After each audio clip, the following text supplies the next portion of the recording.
接下来的话，我们继续讲关于二三柜的一些避让问题。那这一节课主要讲的是关于一个地脚线避让的一个问题。那二三柜的地脚它是怎么去避让呢？这个问题我们之前有讨论过很多次，会有很多小伙伴会提出不同的意见嘛。首先第一个会有人提到侧板可以后延伸的，然后用高级密令接我的一个地脚，对吧？第二种就是能不能把我的地脚加高，备注加高，然后现场可以裁或工厂帮我裁一下，行不行？第三个参数里面能不能直接设置这种避让地脚的一个参数呢？这是第三个。第四个能不能直接改成一个独立地脚，然后这样的话我就不用改变我内部的一个内通，是吧？那以上这四种哪种是可行的，哪种是更方便的呢？那接下来的话我们就展开说一下。先说第一种侧板后延伸，然后再编辑的这种的话是没有问题的，因为以前一开始我们二三会刚出来的时候就是这样子一个操作的，直接设置我一个侧板后延伸的一个尺寸就可以了但是这个延伸的尺寸的话，你可以尽量做小一点。我为什么这样子说呢？因为我的一个5毫米背板或者9毫米背板的时候，你后面还是有预流量的。预流量的话，我们可以把这个预流量给用上去，对吧？那假如我用的是5毫米的，我后面就会有个1公分，那1公分原来就有1公分了，我现场是20的，那我们直接就可以延伸个1公分，然后加上2毫米的预流量给它，现场就肯定是没有问题的，对吧？就延伸个12，就可以避让现场一个20的，这样的话可以节约我们一点板材，是吧？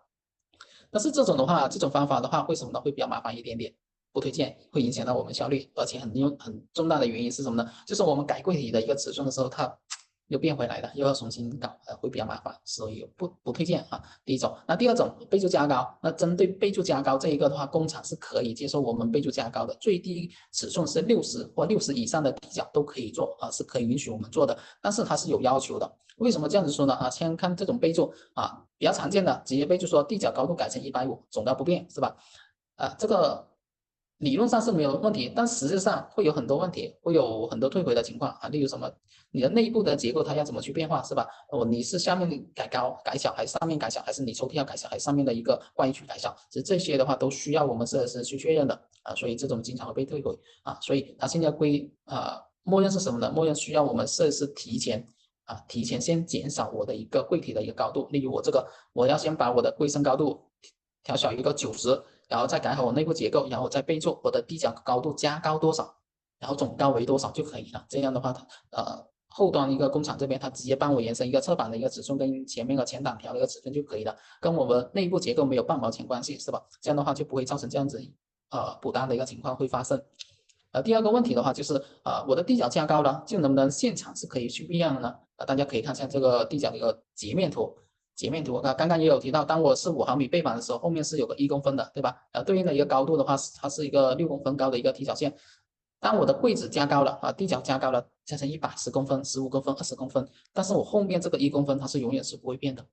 所以你的地脚加高，它不会避让，不行不能够去避让地脚这个的话大家一定要清楚。所以这个的话只能是用到避让床垫避让我前面的一些障碍物是可以的，但是你要避让后面的一些障碍物、地脚线和水管等等什么其他的，它是避让不了的。这个的话大家也要区分清楚。所以这种的一个方案的话是不允许不允许去避让现场一个地脚的。OK，这是第二种。那第三种的话是关于一个参数的。那参数的话，研发这边上个月的话，它已经是有更新了，部分产品它是有这个选择的。那我们直接选择这个就可以了，是比较简单的。有2个点要注意的话，第一个，设置参数之后，大家要捋一下你的柜子总身变不变。我这边测试过它是不变的大家的话在用的时候要注意一下就可以了。然后第二个的话就是这2个参数都要填写，你单填任何一项的话，它柜子都是没有变化的这个的话也要注意一下就可以了。OK，再讲一下工厂这边。切角一个最小尺寸是40×10的如果你小于这个尺寸或者现场尺寸小于这个的话，就建议现场裁就可以了。OK，这个的话大家注意一下，因为考虑封边的一个问题嘛，所以它有个最小尺寸限制的大家了解一下就可以了。那第4个是关于改成独立地脚的，因为有部分的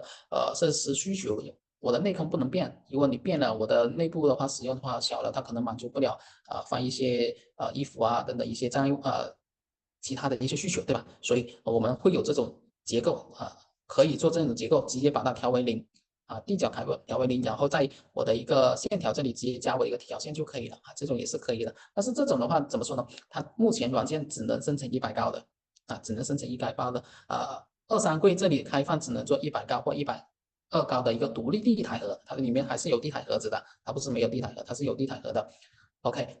这个的话就是目前的这一个限制的一个问题。如果我要做其他高度的100、130、140、150的话，我这里的话就建议你们只能是自己手动拼那种地脚的一个框架，自己拼那种框架才行啊。这个的话大家注意一下就可以了。那以上这4条就总结一下吧。首先第1条，侧板后面真的不推荐，因为麻烦。第2个，倍数加高的要避让地脚的，因为这种是没有办法去避让的，这个的话也是不推荐的。第3个，参数可以直接改，那这种的话就我们直接改就可以了。第4个，改成独立地脚的，这个的话得看你的独立地脚的一个高度。如果你只是做100或120的话，是可以直接去替换的，是没有问题的。但是如果你要做其他的一些尺寸的话，就要自己手动去拼啊，这个的话大家注意一下就可以了。OK，以上的话就是我们地脚这方面的话要注意的一些问题跟一些工艺的一个知识点吧。接下来的话我们讲下一个内容是关于一个沟通问题的大家